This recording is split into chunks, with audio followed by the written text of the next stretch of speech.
Hello friends, welcome back to channel. നമ്മളിന്ന് കാണാൻ പോകുന്നത് ഏക് ദിവാനെ കി ദിവാനിയത്ത് എന്ന ബോളിവുഡ് മൂവിയാണ്. തന്നെ ഇഷ്ടമല്ല എന്ന് പറഞ്ഞ് റിജക്ട് ചെയ്തിട്ടും ആ പെൺകുട്ടിയെ തന്നെ സ്വന്തമാക്കാനും വിവാഹം കഴിക്കാനും ആഗ്രഹിക്കുന്ന നായകൻ. അതിനു വേണ്ടിയിട്ട് അവൻ ഏതറ്റം വരെയും പോകാൻ തയ്യാറായിരുന്നു. എന്നാൽ അവന്റെ ശല്യം ഒഴിവാക്കാൻ വേണ്ടിയിട്ട് ആ പെൺകുട്ടി വിചിത്രമായ ഒരു പ്രസ്താവന നടത്തുന്നു. അവളുടെ സമ്മതമില്ലാതെ അവൻ അവളെ വിവാഹം കഴിക്കുമോ? ഇഷ്ടമല്ലാത്തവനെ ഒഴിവാക്കാൻ അവൾ ഏതറ്റം വരെ പോകും? ഇതൊക്കെ നമുക്ക് മൂവി കണ്ടു തന്നെ അറിയാം. അതിനു മുമ്പ് എല്ലാവരും നമ്മുടെ വീഡിയോ ഒന്ന് ലൈക്ക് ചെയ്ത് സപ്പോർട്ട് ചെയ്യുക. മൂവിയുടെ തുടക്കത്തിൽ തന്നെ കാണിക്കുന്നത് നമ്മുടെ മൂവിയിലെ നായകനായ വിക്രമാദിത്യനെയാണ്. വലിയൊരു പൊളിറ്റീഷ്യന്റെ മകനായിരുന്നു വിക്രം. അടുത്ത ഇലക്ഷന് ശേഷം അവനായിരിക്കും അടുത്ത മുഖ്യമന്ത്രി എന്നാണ് എല്ലാവരും പറയുന്നത്. അവൻ അവന്റേതായ തീരുമാനങ്ങളും ഇഷ്ടങ്ങളും ഉണ്ടായിരുന്നു. അതൊന്നും ആരും എതിർത്തിട്ടും ഉണ്ടായിരുന്നില്ല. അവന്റെ കൂടെ എപ്പോഴും അവന്റെ ഉറ്റ സുഹൃത്തും വലങ്കയുമായ സാവന്ത് ഉണ്ടാകും. അവൻ മിനിസ്റ്റർ ആകാൻ പോവുകയാണെന്ന് അറിഞ്ഞിട്ട് പല ബിസിനസ്മാൻമാരും അവനെ കാണാൻ വരാറുണ്ടായിരുന്നു. കാരണം ഭാവിയിൽ നടക്കാൻ പോകുന്ന പ്രോജക്റ്റുകളൊക്കെ അവർക്ക് കൊടുക്കുകയാണെങ്കിൽ നല്ലൊരു ശതമാനം കമ്മീഷൻ അവന് കൊടുക്കാമെന്ന് പറയുന്നു. എന്നാൽ അവൻ അതിനെ എല്ലാം തന്നെ എതിർക്കുന്നു. നല്ലൊരു മനസ്സിന് ഉടമ കൂടെയായിരുന്നു വിക്രം. പഠിക്കേണ്ട സമയത്ത് കുട്ടികൾ ജോലി ചെയ്യുന്ന കണ്ടിട്ട് അവർക്ക് വേണ്ട വിദ്യാഭ്യാസം കൊടുക്കുകയും പഠന ചെലവ് ഏറ്റെടുക്കുകയും ചെയ്യുമായിരുന്നു.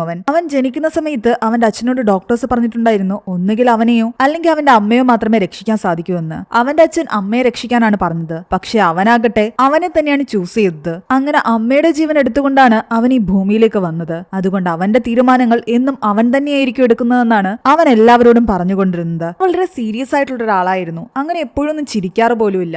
അവന്റെ ലൈഫിൽ ഇതുവരെ ഒരു പ്രണയം പോലും ഉണ്ടായിട്ടില്ല. ടൈമിൽ തന്നെ നമ്മുടെ മൂവിയിലെ നായികയായ അതയെ കാണിക്കുന്നു. അവളൊരു മൂവി ആക്ട്രസ് ആണ്. അവൾക്ക് അവളുടേതായ ചില നിയമങ്ങൾ ഉണ്ടായിരുന്നു. ചില സീനുകളിൽ താൻ അഭിനയിക്കില്ല എന്ന് പറഞ്ഞു കഴിഞ്ഞാൽ അതിന് ഏത് വലിയ ഡയറക്ടേഴ്സും ഏത് വലിയ പ്രൊഡ്യൂസേഴ്സ് പറഞ്ഞാലും അവൾ ആ തീരുമാനം മാറ്റില്ല. അതുപോലെ തന്നെ പാവപ്പെട്ട ആൾക്കാരോട് വളരെയധികം ദയുള്ള പെൺകുട്ടിയുമാണ്. ഒരിക്കൽ വിക്രം എയർപോർട്ടിലേക്ക് പോകുമ്പോൾ അതയും എയർപോർട്ടിലേക്ക് വരുന്നുണ്ട്. അവിടെ അവളെ കാണാൻ വേണ്ടിയിട്ട് ഒരുപാട് ആൾക്കാർ തടിച്ചു കൂടിയിട്ടുണ്ടായിരുന്നു. കൂടാതെ മീഡിയയുമുണ്ട്. അവിടെ വെച്ചാണ് വിക്രം അതയെ ആദ്യമായി നേരിട്ട് കാണുന്നത്. കണ്ട മാത്രയിൽ തന്നെ അവന്റെ മനസ്സിൽ അവളോടൊരു ഇഷ്ടം തോന്നാൻ തുടങ്ങി. ആ ആൾക്കാരുടെ ഇടയിൽ നിന്നും അവളെ സേഫായിട്ട് എയർപോർട്ടിനെ ഉള്ളിലേക്ക് കൊണ്ടുവരാൻ വേണ്ടിയിട്ട് അവളുടെ കൈ പിടിച്ച് അവൻ എയർപോർട്ടിനുള്ളിലേക്ക് കയറുന്നു. അവളെ ഹെൽപ്പ് ചെയ്യാൻ വേണ്ടിയിട്ടാണ് അവൻ അങ്ങനെ ചെയ്തത്. അവൾ അതിന് താങ്ക്സും പറയുന്നുണ്ട്. അതൊക്കെ ഓൾറെഡി തന്നെ വിക്രമിനെ അറിയാം. കാരണം അവൻ അത്യാവശ്യം ഫേമസ് ആയിട്ടുള്ള ഒരു പൊളിറ്റീഷ്യൻ ആണല്ലോ. അവർ പരസ്പരം അവിടെ വെച്ച് പരിചയപ്പെടുന്നുണ്ട്. എന്നാൽ പരിചയപ്പെടുമ്പോൾ വിക്രം പറയുന്നുണ്ട്, എന്നോട് ക്ലോസ് ആയിട്ടുള്ളവർ എന്നെ ആദിത്യ എന്നാണ് വിളിക്കുന്നതെന്ന്. എന്നാൽ അവളാകട്ടെ അവനെ വിക്രം എന്ന് തന്നെയാണ് വിളിക്കുന്നത്. ഇതുവരെയും ഒരു പെൺകുട്ടിയോടും തോന്നാത്ത ഒരു തരത്തിലുള്ള ഭ്രാന്തമായ ഇഷ്ടമായിരുന്നു അവളെ കണ്ടപ്പോൾ മുതൽ അവന് തോന്നിയത്. എയർപോർട്ടിൽ നിന്നും അവൾ പോകുന്നിടം വരെ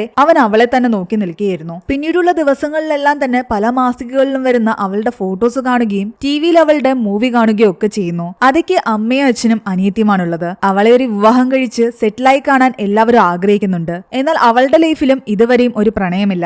വിക്രമിനോട് അവന്റെ അച്ഛൻ ഇലക്ഷന്റെ കാര്യങ്ങൾ പറയുമ്പോഴും അവന്റെ മനസ്സിൽ നിറയെ അതേയായിരുന്നു. അവൻ ഈയിടെയായിട്ട് പൊളിറ്റിക്കൽ കാര്യങ്ങളിൽ അധികം ശ്രദ്ധ കേന്ദ്രീകരിക്കുന്നില്ല എന്ന് അവന്റെ അച്ഛനും ശ്രദ്ധിക്കുന്നുണ്ട്. അവളെ വീണ്ടും കാണാൻ വേണ്ടിയിട്ട് വിക്രം ഒരു പ്ലാൻ ഇടുന്നു. അതൊക്കെ ഒരാഴ്ചത്തേക്ക് ടൈറ്റ് ഷെഡ്യൂൾ ആയിരുന്നു. അവൾക്ക് ഒരുപാട് ഉദ്ഘാടനങ്ങളും പല പ്രോഗ്രാമുകളും ഉണ്ടായിരുന്നു. എന്നാൽ പെട്ടെന്ന് അതെല്ലാം തന്നെ ക്യാൻസൽ ആകുന്നു. ആകെ ഒരേ ഒരു ഇൻവിറ്റേഷൻ മാത്രമേ അവൾക്ക് വന്നിട്ടുള്ളൂ. അതും വിക്രമിന്റെ അടുത്ത് നിന്നാണ്. സോൾജേഴ്സുമായിട്ടുള്ള ഒരു പ്രോഗ്രാമിന് വേണ്ടിയിട്ടാണ് അവളെ അവൻ ഇൻവൈറ്റ് ചെയ്തത്. വർഷത്തിലൊരിക്കൽ ഏതെങ്കിലും ഒരു വലിയ ആക്ട്രസോ ആക്ടറോ ഒക്കെ ഈ സോൾജേഴ്സിന്റെ ധൈര്യം വർദ്ധിപ്പിക്കാൻ വേണ്ടിയിട്ടും അവർക്കൊരു എന്റർടൈൻമെന്റ് കൊടുക്കാൻ വേണ്ടിയിട്ടും അവിടെ പോയി എന്തെങ്കിലുമൊക്കെ പെർഫോം ചെയ്യാറുണ്ട്. അവരെ കണ്ട് സംസാരിക്കാറുമുണ്ട്. ആ ഒരു ഇവന്റിലേക്കാണ് അവളെ ഇത്തവണ വിക്രം ക്ഷണിച്ചിരിക്കുന്നത്. ബാക്കി എല്ലാ ഇവന്റും ക്യാൻസൽ ആയിട്ട് ഇത് മാത്രം വന്നപ്പോ അതേയാകട്ടെ തന്റെ മാനേജറോട് ചോദിക്കുന്നുണ്ട്, ഈ വിക്രം ആളെങ്ങനെയാണെന്ന്. മാനേജർ പറയുന്നുണ്ട്, അയാളെ സംബന്ധിച്ച് അയാളുടെ ലൈഫിൽ അയാൾ ഇന്നേ വരെ നോ കേട്ടിട്ടില്ല. ആരും അയാളോട് നോ പറയാറുമില്ല. അത് മനസ്സിലാക്കി അതേയാകട്ടെ വിക്രമിനോട് നോ പറയുന്നു. താൻ ആ ഇവന്റിൽ പങ്കെടുക്കില്ല എന്നറിയിക്കുന്നു. തന്റെ മാനേജർ വഴി അതറിഞ്ഞ വിക്രമാകട്ടെ അവളെ നേരിട്ട് കാണാൻ തീരുമാനിച്ചു. എന്തുകൊണ്ടാ നോ പറഞ്ഞെന്ന് ചോദിക്കുമ്പോൾ അവള് പറയുന്നുണ്ട്, നിങ്ങളിത് നിങ്ങളുടെ PR-ന് വേണ്ടിയിട്ടും നിങ്ങളുടെ പാർട്ടിയെ വലുതായിട്ട് കാണിക്കാൻ വേണ്ടിയിട്ടും ഒക്കെയാണ് ചെയ്യുന്നത്. പക്ഷെ ഞാൻ സോൾജേഴ്സിനെ ഒരുപാട് റെസ്പെക്ട് ചെയ്യുന്നുണ്ട്. അവിടെ പോയി അവരുടെ കൂടെ സെൽഫി എടുക്കുകയും ഫോട്ടോ എടുക്കുകയൊക്കെ ചെയ്തിട്ട് അതെല്ലാം നിങ്ങൾ നിങ്ങളുടെ PR-ന് വേണ്ടിയിട്ട് ഉപയോഗിക്കുകയാണെങ്കിൽ അതെനിക്ക് ഇഷ്ടപ്പെടില്ല. വിക്രം അത് കേട്ടപ്പോൾ അവളോട് ഓപ്പൺ ആയിട്ട് പറയുന്നുണ്ട്, ശരിക്കും ഞാനത് PR-ന് വേണ്ടിയിട്ട് തന്നെയാണ് ചെയ്യാമെന്ന് തീരുമാനിച്ചത്. പക്ഷെ നിങ്ങൾ പറഞ്ഞ സ്ഥിതിക്ക് ഇനി അവിടെ ഒരു ക്യാമറയും ഉണ്ടായില്ല, ആരുമായിട്ടും ഫോട്ടോ എടുക്കത്തുമില്ല. നിങ്ങൾ അവിടെ വന്നിട്ട് ആ ഇവന്റ് മാത്രം അറ്റൻഡ് ചെയ്താൽ മതി, അവരോട് സംസാരിച്ചാൽ മതി. അങ്ങനെയാണെങ്കിൽ തനിക്കും സമ്മതമാണെന്ന് അത് പറയുന്നു. അങ്ങനെ അവർ രണ്ടുപേരും ഒരുമിച്ച് കശ്മീരിലേക്ക് പോവുകയാണ്. ആ യാത്രയിൽ അവർ രണ്ടുപേരും പരസ്പരം കൂടുതൽ അറിയുകയും ചെയ്യുന്നുണ്ട്. വിക്രമിന് അവളോടുള്ള പ്രണയം കൂടി വരികയായിരുന്നു. ഇതുവരെയും അവളോട് അവനത് തുറന്നു പറഞ്ഞില്ല. അങ്ങനെ അവര് ആർമി ക്യാമ്പിലെത്തി. ഇത് ഫ്രഷ് ആകാൻ വേണ്ടിയിട്ട് രണ്ടുപേരും അവരവരുടെ റൂമിലേക്ക് പോയി. വിക്രം അതയുടെ റൂമിലേക്ക് നോക്കുമ്പോൾ അവൾ അവിടെ നിന്ന് ഡ്രസ്സ് മാറുന്നതാണ് കാണുന്നത്. പക്ഷെ അതൊന്നും അവൻ നോക്കാൻ നിന്നില്ല. പെട്ടെന്ന് കർട്ടൻ ഇട്ടു. മറ്റൊരു രീതിയിലും അതേ കാണാൻ അവൻ ആഗ്രഹിച്ചിട്ടുണ്ടായിരുന്നില്ല. അവളെ ആത്മാർത്ഥമായിട്ട് തന്നെയായിരുന്നു അവൻ പ്രണയിച്ചിരുന്നത്. വൈകുന്നേരം ഫംഗ്ഷൻ സ്റ്റാർട്ട് ചെയ്ത് കഴിഞ്ഞിട്ട് അത് എല്ലാവരോടും സംസാരിക്കുന്നുണ്ട്. അപ്പോൾ സോൾജേഴ്സ് ഇവർക്ക് രണ്ടുപേർക്കും ഒരു ഒരു ടാസ്ക് കൊടുക്കുന്നു. അവർ രണ്ടുപേരുടെയും പേഴ്സണാലിറ്റി സ്വിച്ച് ചെയ്യണം. അത് ആക്ട്രസ് ആണല്ലോ, അവള് വിക്രമിനെ പോലെ ഒരു പൊളിറ്റീഷ്യനായിട്ട് അഭിനയിക്കണം. അതുപോലെ വിക്രം അതേപോലെ ഒരു ആക്ടറായിട്ട് ഏതെങ്കിലും ഒരു സീൻ ചെയ്ത് കാണിക്കണം. അത് നന്നായിട്ട് വിക്രം എങ്ങനെയാണോ പ്രസംഗിക്കുന്നത് അതുപോലെ പ്രസംഗിക്കുന്നു. വിക്രമിന് കിട്ടിയത് അതേ പ്രപ്പോസ് ചെയ്യുന്ന ഒരു സീനായിരുന്നു. അവൻ ശരിക്കും തന്റെ മനസ്സിലുള്ളത് എന്താണോ അതാണ് അവളോട് പറഞ്ഞത്. അവൾ എത്രത്തോളം അവന് പ്രിയപ്പെട്ടതാണെന്നും എത്രയധികം അവളെ സ്നേഹിക്കുന്നുണ്ടെന്നും അവളെ വിവാഹം കഴിക്കാൻ ആഗ്രഹിക്കുന്നുണ്ടെന്നും അവൻ പറയുന്നു. അത് പറയുമ്പോൾ അവന്റെ കണ്ണ് നിറയുന്നുണ്ടായിരുന്നു. പക്ഷെ അതൊക്കെ അറിയില്ലായിരുന്നു അവൻ തന്റെ ഉള്ളിലെ ഫീലിംഗ്സ് ആണ് ഈ പറയുന്നതെന്ന്. അവള് വിചാരിച്ചത് അവൻ നന്നായിട്ട് ആക്ട് ചെയ്യുകയാണെന്നാണ്. അത് കാരണം എല്ലാവരും അത് കണ്ടിട്ട് കൈയടിക്കുകയും ചെയ്യുന്നു. പിറ്റേന്ന് ഇവർ സോൾജേഴ്സിന്റെ കൂടെ ഒരിടത്ത് നടന്നുകൊണ്ടിരിക്കുമ്പോൾ ഒരു പാമ്പിന്റെ കടി ഏൽക്കാതിരിക്കാൻ വേണ്ടിയിട്ട് ഒരു സോൾജർ പെട്ടെന്ന് അതേ പിടിച്ചു മാറ്റുന്നുണ്ട്. അതിനിടയ്ക്ക് ആ സോൾജർ അവളുടെ ദേഹത്തേക്ക് വീഴുകയും ചെയ്യുന്നുണ്ട്. ഇത് കണ്ടിട്ട് വിക്രമിന് ദേഷ്യം വരുന്നു. നീ എന്ത് ധൈര്യത്തിലാണ് അതേ തൊട്ടതെന്നും അവൾ എന്റെ മാത്രമാ, നിനക്ക് അവളെ തൊടാൻ ഒരു അധികാരവും ഇല്ല എന്ന് പറയുന്നു. അയാൾ പറയുന്നുണ്ട് പാമ്പിന്റെ കടിയേൽക്കാതെ ഞാൻ അതേ രക്ഷപ്പെടുത്തുകയായിരുന്നു എന്ന്. പക്ഷെ അതിനേക്കാളേറെ അത ഞെട്ടിത്തരിച്ച് നിൽക്കുകയായിരുന്നു വിക്രം ഇങ്ങനെയൊക്കെ ബിഹേവ് ചെയ്യുന്ന കാരണം.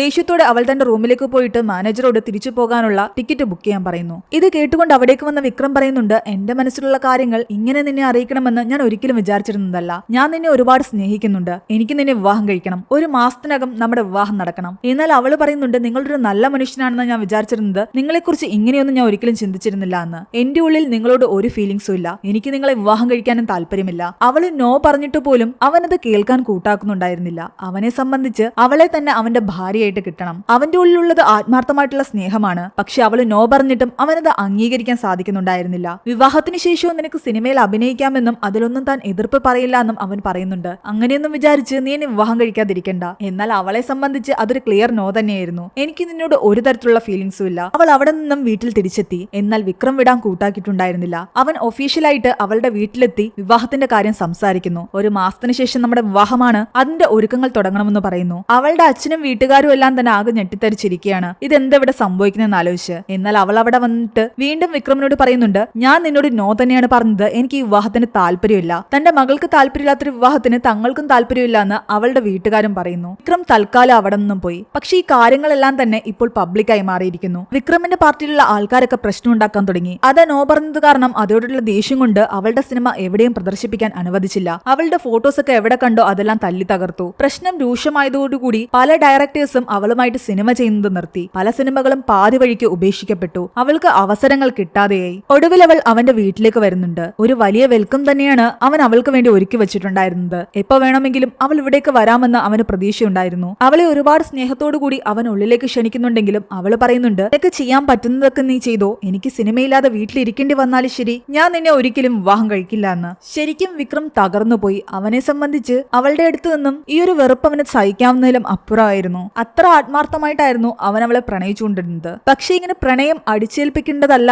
എന്നുള്ള കാര്യം അവൻ പലപ്പോഴും മറന്നുപോയിട്ടുണ്ടായിരുന്നു. കാരണം ജനിച്ച കാലം മുതലേ അവൻ അവന്റേതായ തീരുമാനങ്ങൾ ഉണ്ടായിരുന്നു. ജനിച്ചതുപോലും അവൻ അവന്റെ ഇഷ്ടത്തിനാണ് വന്നത് എന്നുള്ളൊരു ചിന്തയായിരുന്നു അവന്റെ മനസ്സിൽ. അതായിരുന്നു അവന്റെ അച്ഛൻ അവനോട് പറഞ്ഞതും. പിറ്റേ ദിവസം അതയുടെ അമ്മയും അനുജത്തിയും പുറത്തുപോയ സമയത്ത് വിക്രമിന്റെ ആൾക്കാര് ദൂരെ നിന്ന് അവരെ നോക്കുന്ന കണ്ട് അവർ പേടിച്ചോടുന്നു. അവർ അതയോട് വന്ന് പറയുന്നുണ്ട്, ആ ആൾക്കാര് ഞങ്ങളെ ഫോളോ ചെയ്ത് വരികയായിരുന്നു എന്ന്. എന്നാൽ അതൊരു തെറ്റിദ്ധാരണയായിരുന്നു. ഈ പ്രശ്നത്തിനൊരു പരിഹാരം കാണാൻ അത മുഖ്യമന്ത്രിയെ കാണാൻ പോകുന്നു. എന്നാൽ അവിടെ ചെല്ലുമ്പോൾ അവര് പോലും വിക്രമിനെ വിവാഹം കഴിക്കാൻ പോകുന്ന പെൺകുട്ടി എന്നുള്ള രീതിയിലായിരുന്നു അവരോട് സംസാരിച്ചുകൊണ്ടിരുന്നത്. അവൾക്ക് നല്ലൊരു റെസ്പെക്റ്റും കൊടുക്കുന്നുണ്ട്. പക്ഷെ ആരും വിക്രമിനെതിരായിട്ട് ഒന്നും കേൾക്കാൻ ആഗ്രഹിച്ചിട്ടുണ്ടായിരുന്നില്ല. എവിടെ ചെന്നിട്ടും ഒരു കാര്യമില്ലെന്ന് അവൾക്ക് മനസ്സിലായി. വിക്രം അവിടേക്ക് വരുമ്പോൾ മുഖ്യമന്ത്രി തന്റെ കസേര പോലും അവന് വേണ്ടി ഒഴിഞ്ഞു കൊടുക്കുന്നു. നിന്റെ ആൾക്കാര് എന്റെ അമ്മയും അനുജത്തെയും ഫോളോ ചെയ്യുന്ന എന്തിനാണെന്ന് അവൾ ചോദിക്കുമ്പോൾ അവര് നിന്റെ വീട്ടുകാരെ ഫോളോ ചെയ്തതല്ല, ഞാൻ നിന്നെ വിവാഹം കഴിക്കാൻ പോവുകയാണെന്ന് അറിഞ്ഞു കഴിഞ്ഞാൽ നിനക്കും ജീവന് ഭീഷണി ഉണ്ടാകും. എന്നോട് ശത്രുതയുള്ള ആൾക്കാര് നിന്റെ വീട്ടുകാരെയും അപായപ്പെടുത്താൻ ശ്രമിക്കും. അതുകൊണ്ട് അവർക്ക് സെക്യൂരിറ്റിക്ക് വേണ്ടിയിട്ടാണ് ഞാൻ എന്റെ ആൾക്കാരെ അവിടെ ഇട്ടത്. അല്ലാതെ അവര് നിന്റെ അമ്മയും അനുജത്തെയും ഉപദ്രവിക്കാൻ വന്നതല്ല.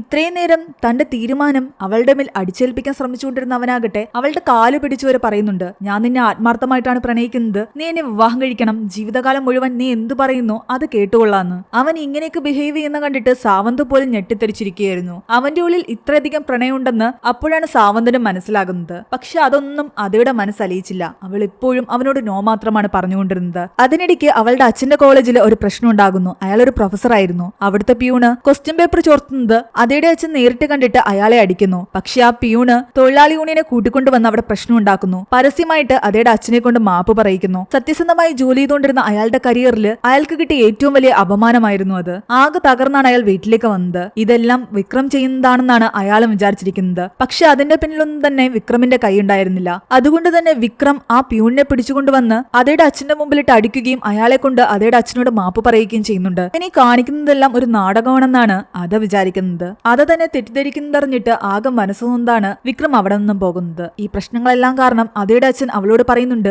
ഞാനിങ്ങനെ അപമാനിക്കപ്പെട്ടിരിക്കുന്നതിലും ഭേദം നീ അവനെ വിവാഹം കഴിക്കുന്നത് തന്നെയായിരുന്നു. അച്ഛന്റെ വായിൽ നിന്ന് അത് കേട്ടതോടുകൂടി അത് ആകെ തകർന്നുപോയി. പിറ്റേന്ന് വിക്രമിന്റെ പാർട്ടിയുടെ ഒരു ഫംഗ്ഷൻ നടക്കുന്നുണ്ട്. വിക്രം പ്രസംഗിച്ചുകൊണ്ടിരിക്കുകയാണ്. ആ സമയം എല്ലാവരുടെയും മുന്നിലൂടെ അത് അവിടേക്ക് വരികയും മൈക്കിന്റെ മുൻപിൽ നിന്ന് സംസാരിക്കാൻ ആരംഭിക്കുകയും ചെയ്യുന്നു. വിക്രം അവളെ തടഞ്ഞില്ല. അവളാകട്ടെ എല്ലാവരോടും പറയുന്നുണ്ട്, നിങ്ങളുടെ ഈ നേതാവിന് എന്നോട് പ്രണയമാണെന്ന്. ഞാൻ നോ പറഞ്ഞിട്ടും അവൻ എന്റെ പിറകെ നടന്ന് ശല്യം ചെയ്യുകയാണ്. എന്റെ വീട്ടുകാരെ സ്വസ്ഥമായിട്ട് ജീവിക്കാൻ അനുവദിക്കുന്നില്ല. മുഖ്യമന്ത്രി പോലും ഇവനെയാണ് ബഹുമാനിക്കുന്നത്. ഞാൻ അവിടെ പോയിട്ടും ഒരു കാര്യമില്ലാന്ന് മനസ്സിലായി. അതുകൊണ്ട് എനിക്ക് നിങ്ങളോടൊരു കാര്യം പറയാനുണ്ട്. അമ്പലത്തിൽ നടക്കാൻ പോകുന്ന ഉത്സവത്തിന് മുൻപ് ആരാണോ ഇവനെ കൊല്ലുന്നത് അയാളുടെ കൂടെ ഞാൻ ഒരു രാത്രി കിടക്കും. അത് കേട്ട് വിക്രം ഞെട്ടിത്തെറിച്ചിരിക്കുകയായിരുന്നു. അവൾ തന്നെ ഇത്രയധികം വെറുക്കുന്നുണ്ടെന്ന് അവൻ അക്സെപ്റ്റ് ചെയ്യാനേ പറ്റുന്നുണ്ടായിരുന്നില്ല. അവൾ അങ്ങനെ പറയുന്ന കേട്ടിട്ട് വിക്രമിന്റെ പൊളിറ്റിക്കൽ പാർട്ടിയിലുണ്ടായിരുന്ന ആൾക്കാർ പോലും ആകെ രോഷം പൂണ്ടിട്ട് അവിടെ പ്രശ്നങ്ങൾ ഉണ്ടാക്കാൻ തുടങ്ങി. എന്നാൽ അതേ ആകട്ടെ വിക്രമിനെ വെല്ലുവിളിക്കുന്നു. നിന്റെ പൊളിറ്റിക്സിൽ ഒരുപാട് ആൾക്കാർ നിന്നെ സ്നേഹിക്കുന്നവരുണ്ടാകും, നീ പറയുന്നത് കേൾക്കുന്നവരുണ്ടാകും. പക്ഷെ അതിനേക്കാളൊക്കെ കൂടുതൽ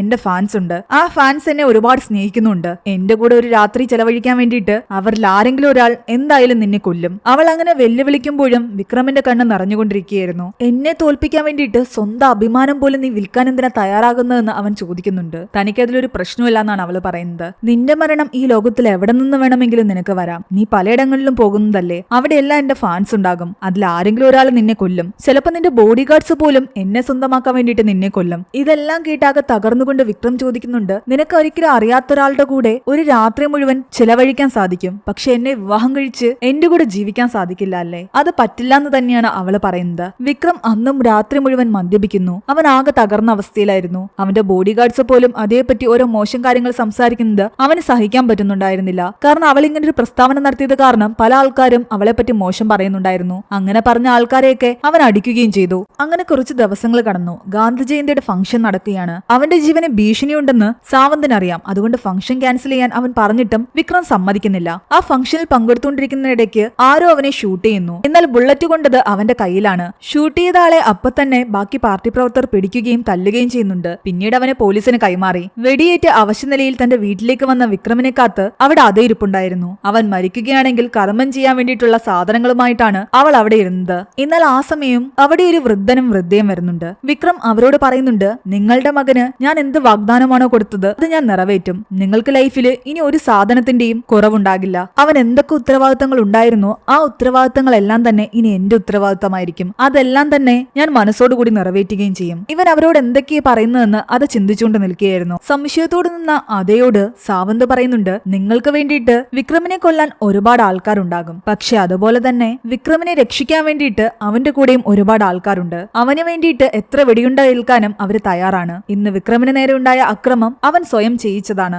അവനെ ആക്രമിക്കുന്ന ഒരാളുടെ അവസ്ഥ എന്താണെന്ന് മറ്റുള്ള ആൾക്കാരെ കാണിക്കാൻ, അതായത് നിങ്ങളുടെ ഫാൻസിനെ കാണിക്കാൻ. അവരാരെങ്കിലും ഇനി വിക്രമിനെ ആക്രമിക്കാൻ വരികയാണെങ്കിൽ അവരുടെ അവസ്ഥയും ഇത് തന്നെയായിരിക്കും എന്ന് കാണിക്കാൻ. കാരണം ആ ഫാൻസ് മനസ്സിലാക്കേണ്ട ഒരു വലിയ സത്യമുണ്ട്. ഒരു ക്രൈം ചെയ്തു കഴിഞ്ഞാൽ അവർ നിങ്ങളുടെ കൂടെ ബെഡ്റൂമിലേക്കല്ല പോകുന്നത്, പോലീസിന്റെ കൂടെ ജയിലിലേക്കായിരിക്കും പോകുന്നതെന്ന്. വിക്രം അതോട് പറയുന്നുണ്ട്, നിനക്ക് എന്നോട് വെറുപ്പുള്ളത് എനിക്കറിയാം, പക്ഷെ അത് ഇത്രയധികം മോശമായിട്ട് മറ്റുള്ളവരുടെ മുന്നിൽ ചിത്രീകരിക്കേണ്ടിയിരുന്നില്ല. പക്ഷെ എന്റെ പ്രണയം ഈ ജനങ്ങൾ മുഴുവൻ ആഘോഷിക്കും. അങ്ങനൊരു ദിവസം എന്തായാലും നമ്മുടെ ജീവിതത്തിൽ വരും. വളരെ ഇമോഷണൽ ആയിട്ട് അവൻ പറയുന്നുണ്ട്, കല്ല് പോലെയുള്ള നിന്റെ ഹൃദയത്തില് എന്റെ പ്രണയത്തിന്റെ ഒരു താജ്മഹൽ വരെ ഞാൻ പണിയുമെന്ന്. ഇനി ഇതൊന്നും നടന്നില്ലെങ്കിൽ നിന്റെ പ്രണയത്തിൽ ഞാൻ മരിക്കേണ്ടി വന്നാൽ പോലും നിന്റെ കണ്ണുകളിൽ നിന്ന് ഒരു തുള്ളി കണ്ണുനീര് പോലും വരാൻ പാടില്ല. പ്രശ്നം പുറംലോകം അറിഞ്ഞതോടുകൂടി പലരും വിക്രമിനെ ഇന്റർവ്യൂ ചെയ്യാൻ വരെ എത്തിയിരുന്നു. ഒരു പെൺകുട്ടിയുടെ നോ നിങ്ങൾ മനസ്സിലാക്കുന്നില്ല എന്ന് പറയുമ്പോൾ വിക്രം പറയുന്നുണ്ട്, നിങ്ങൾ എന്റെ പ്രണയം മനസ്സിലാക്കുന്നില്ല എന്ന്. അവൾ എന്നോട് നോ പറഞ്ഞെങ്കിൽ അത് അംഗീകരിക്കാൻ ഞാൻ തയ്യാറല്ല എന്ന് മാത്രമേ പറഞ്ഞുള്ളൂ. ഞാൻ അവളെ അതിന്റെ പേരിൽ ഉപദ്രവിച്ചിട്ടില്ല. തന്നെ വിവാഹം കഴിക്കണമെന്ന് ഇപ്പോഴും റിക്വസ്റ്റ് ചെയ്തുകൊണ്ട് തന്നെ ഇരിക്കുകയാണ്.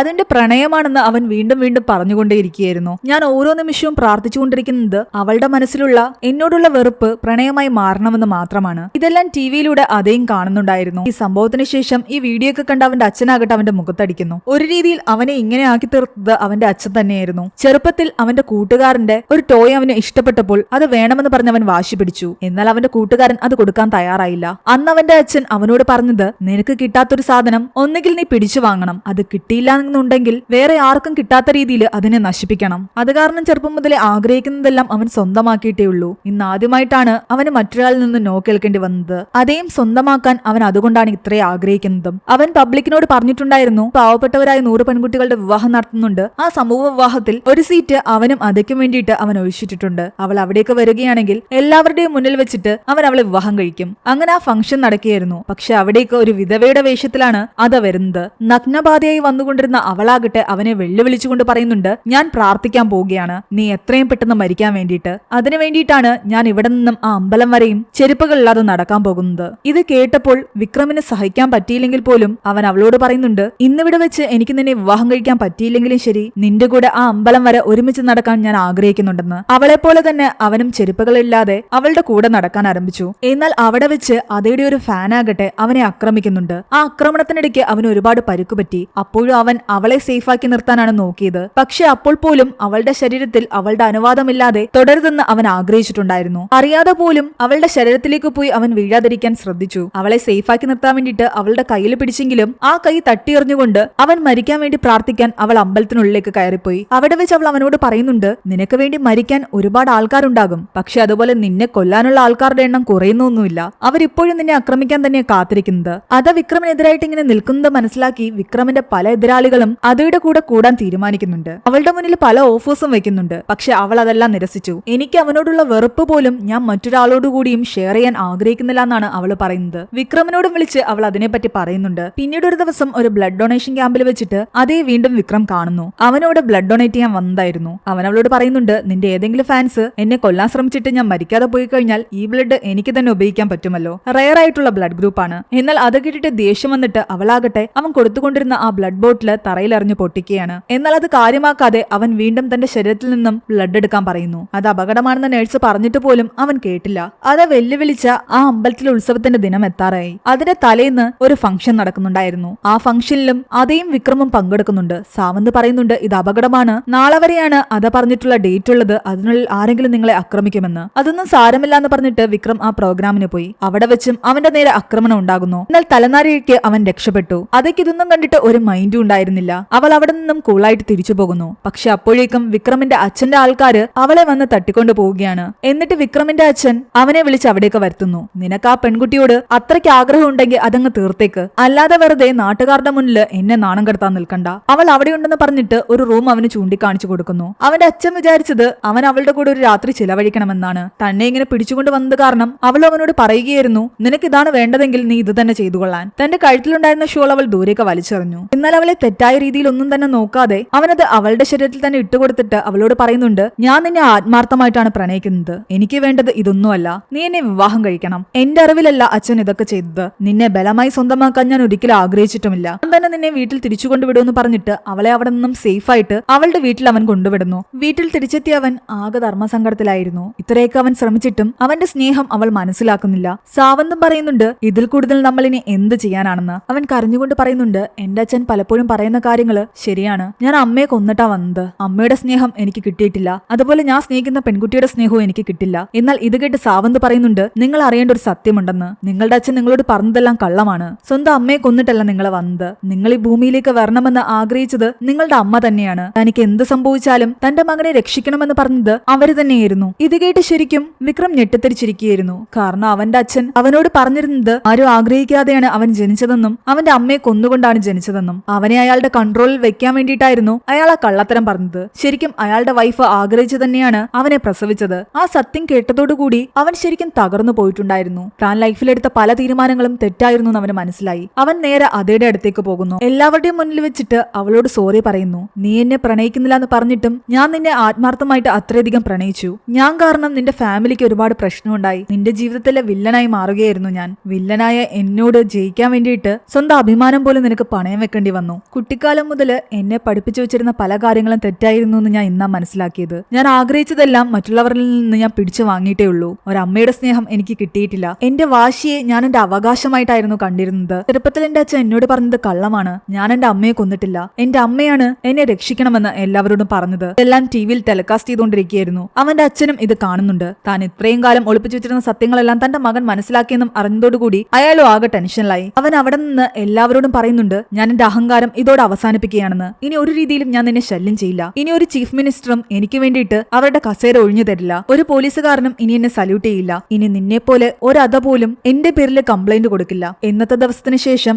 ഞാൻ ഇനി ഒരു ഇലക്ഷനും ജയിക്കാൻ വേണ്ടി ശ്രമിക്കുകയുമില്ല, പൊളിറ്റിക്സിൽ ഇറങ്ങുകയുമില്ല, ആരെയും ഒരു രീതിയിലും വേദനിപ്പിക്കില്ല. അവൻ അവന്റെ ക്യാരക്ടർ തന്നെ കംപ്ലീറ്റ്ലി ചേഞ്ച് ചെയ്യാൻ തീരുമാനിച്ചിട്ടുണ്ടായിരുന്നു. അവൻ കരഞ്ഞുകൊണ്ട് അവളോട് പറയുന്നുണ്ട്, ഈ ജന്മം നീ എന്നെ പ്രണയിക്കില്ലാന്ന് എനിക്കറിയാം, പക്ഷെ ഞാൻ മരിക്കുന്നതിന് മുമ്പ് എനിക്ക് മാപ്പ് തരണം. നീ ഒരു തവണ എനിക്കിത് നിന്റെ വായിൽ നിന്ന് കേൾക്കണം. അതും പറഞ്ഞിട്ട് അവൻ അവിടെ നിന്നും പോയി. അവൻ ഇമോഷണൽ ആയിട്ട് സംസാരിക്കുന്ന കേട്ടിട്ട് അവളും ആകെ സങ്കടത്തിലായിരുന്നു. പക്ഷെ അതേസമയം അവന്റെ അച്ഛനാകട്ടെ സാവന്തിനെ വിളിച്ചിട്ട് പറയുന്നുണ്ട്, നാളെ ഉത്സവത്തിന്റെ പരിപാടി നടക്കുന്ന സമയത്ത് അത് മരിക്കണമെന്ന്, നീ അവളെ ഷൂട്ട് ചെയ്യണം. പക്ഷെ മറ്റുള്ളവർ കാണുമ്പോൾ തോന്നേണ്ടത് ഇങ്ങനെയാണ്, വിക്രമിനെ ഷൂട്ട് ചെയ്യാൻ ആരോ വന്നുവെന്നും ആ വെടിയുണ്ട അറിയാതെ അതയുടെ ശരീരത്തിൽ കൊണ്ടുവന്നും, അങ്ങനെ വേണം കാര്യങ്ങൾ ചിത്രീകരിക്കാൻ. സാവന്തിന് അയാളോട് നോ പറയാൻ പറ്റില്ലായിരുന്നു. അങ്ങനെ പിറ്റേന്നത്തെ പ്രോഗ്രാമുകൾ ആരംഭിച്ചു. രാവണ ദഹനം നടന്നു. ആ സമയത്ത് അതേയും അവിടേക്ക് വരുന്നുണ്ട്. ഒരുപക്ഷെ അവന് മാപ്പ് കൊടുക്കാനായിരിക്കും അവൾ വന്നത്, അല്ലെങ്കിൽ അവന്റെ പ്രണയം സ്വീകരിക്കാനാകാം. എന്നാൽ അവൾ അവന്റെ അടുത്തേക്ക് എത്തിയ നിമിഷം തന്നെ ഒരു വെടിയുണ്ട അവളെ തേടി എത്തിയിട്ടുണ്ടായിരുന്നു. സാവന്ത് അവളെ നോക്കി ഷൂട്ട് ചെയ്തു. പക്ഷെ ആദ്യത്തെ ബുള്ളറ്റ് മിസ്സായി. ഇത് മനസ്സിലാക്കിയ വിക്രമാകട്ടെ അവളെ രക്ഷിക്കാൻ ശ്രമിക്കുന്നുണ്ട്. അവൾക്ക് നേരെ വന്ന രണ്ടാമത്തെ ബുള്ളറ്റ് അവന്റെ നെഞ്ചിലാണ് കൊള്ളുന്നത്. ഇത് കണ്ട് ശരിക്കും സാവന്തും വിക്രമിന്റെ അച്ഛനും ഞെട്ടിത്തരിച്ചു. വിക്രമിനെ കൊല്ലാൻ അവർ ആഗ്രഹിച്ചിട്ടുണ്ടായിരുന്നില്ല. വെടിയേറ്റ് തന്റെ മടിയിൽ കിടക്കുന്ന വിക്രമിനെ കണ്ട് അത് പൊട്ടിക്കരയുകയായിരുന്നു. അവൻ അവളോട് പറയുന്നുണ്ട്, ഈ ജന്മം എനിക്ക് നിന്നെ സ്വന്തമാക്കാൻ പറ്റിയില്ല, അടുത്ത ജന്മം ഞാൻ എന്തായാലും വീണ്ടും വരും. അപ്പോൾ നീ എന്റേത് മാത്രമായിരിക്കണം. ഞാൻ ഈ ജന്മം നിന്നോട് ചെയ്തതൊന്നും അന്ന് ചെയ്യില്ല. നീ എങ്ങനെയാണോ ആഗ്രഹിക്കുന്നത് ആ രീതിയിലായിരിക്കും ഞാൻ നിന്നെ പ്രണയിക്കുന്നതും നിന്നെ പ്രപ്പോസ് ചെയ്യുന്നതും. ആ ജന്മത്തിലും നീ എന്നോട് നോയാണ് പറയുന്നതെങ്കിൽ ഞാൻ പിന്നെ ഒരിക്കലും നിന്നെ ശല്യം ചെയ്യാൻ വരില്ല. കാരണം എത്ര ജന്മം എടുത്താലും ഒരു സ്ത്രീയുടെ തീരുമാനം എന്താണോ അത് അവളുടെ മാത്രം തീരുമാനമാണ്. അവള് നോയാണ് പറയുന്നതെങ്കിൽ അത് അംഗീകരിക്കാൻ ഞാൻ തയ്യാറാകണം. ഈ ജന്മം നീ എന്നോട് ക്ഷമിക്കണമെന്ന് അവൻ പറയുമ്പോ അവൾ കരഞ്ഞുകൊണ്ടിരിക്കുകയായിരുന്നു. അവൻ തന്നെ വിട്ടു പോകുന്നത് ആ നിമിഷം അവൾക്ക് സഹിക്കാൻ പറ്റുന്നുണ്ടായിരുന്നില്ല. ഞാൻ നിനക്ക് മാപ്പ് തന്നിരിക്കുന്നുവെന്ന് അവൾ പറഞ്ഞതും അത് കേൾക്കാതെ അവൻ മരിച്ചിട്ടുണ്ടായിരുന്നു. അവന്റെ കയ്യിൽ അപ്പോഴും അവൾക്ക് വേണ്ടിയിട്ട് അവൻ കൊണ്ടു നടന്നിരുന്ന ആ മോതിരം ഉണ്ടായിരുന്നു. അവന്റെ മരണശേഷം ആ മോതിരം അവൾ തന്റെ വിരലിൽ അണിയുന്നു. അതേസമയം സാവന്തിനെ പോലീസ് അറസ്റ്റ് ചെയ്തിട്ടുണ്ടായിരുന്നു. മരിച്ചു കിടക്കുന്ന വിക്രമിനെ കെട്ടിപ്പിടിച്ച് കരയുന്ന അതേ കാണിച്ചുകൊണ്ടാണ് ഈ ഒരു മൂവി അവസാനിക്കുന്നത്. ഈ മൂവിയുടെ സ്റ്റോറി എങ്ങനെ ഉണ്ടായിരുന്നു നിങ്ങൾ താഴെ കമന്റ് ചെയ്യുക. എക്സ്പ്ലനേഷൻ ഇഷ്ടപ്പെട്ടെങ്കിൽ വീഡിയോയിലേക്ക് നമ്മുടെ ചാനൽ സബ്സ്ക്രൈബ് ചെയ്യാനും മറക്കണ്ട.